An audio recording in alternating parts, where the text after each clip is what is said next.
মন মিললে মেলা, না মিললে ঝামেলা। হাইরে গাহান, হাইরে ভিডিও। এই জীবনে কত না ভিডিও দেখলাম, কিন্তু হুজুর গো ভিডিও ফার্স্ট দেখলাম। ওখান যে হুজুররাও টিকটকার হয়ে গেছে গা, এইরকম ধরনের গাহান বানাইতেছে।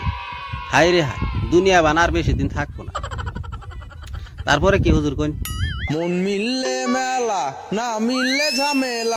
মন মিলুক আর না মিলুক তাতে কোনো ব্যাপার না, কিন্তু পাশের হুজুরটা ওইরকম দাঁড়িয়ে এমনি করে খাই যাইতেছে গা। এটা আবার কোন ধরনের স্টাইল ভাই? নাকি সব হুজুররাই এখন বর্তমানে টিকটকের মধ্যে ব্যস্ত হয়ে গেছে?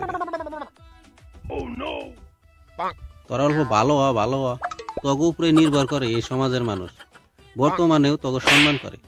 তোরাই যদি এরকম ধরনের ভিডিও বানাস, তাহলে মানুষ নির্ভর করবো কার কাছে? ওরে তোরে ছাড়া জমে না প্রেমেরই খেলা। বাপ মা এত টাকা পয়সা দিয়ে ওগো যে হুজুর বানাইতেছে, ওরা যে মাদ্রাসায় আয়া হেরে এইরকম ধরনের টিকটক ভিডিও বানাইতেছে, এটা কি বাপ মায়ে জানে?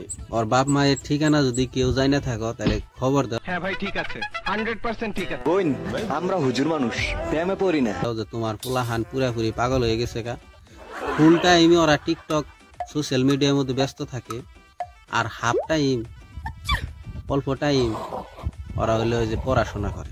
ওগো দ্বারাই এই নেবো না, অগো কিছু ক্যামেরা স্যামেরা কিনে দিয়া ওই হুজুরের ফ্যাশন বাদ দিয়া নুচ্চার ফ্যাশন দিয়ে ভিডিও বানায়, তাতে ভালো হবো।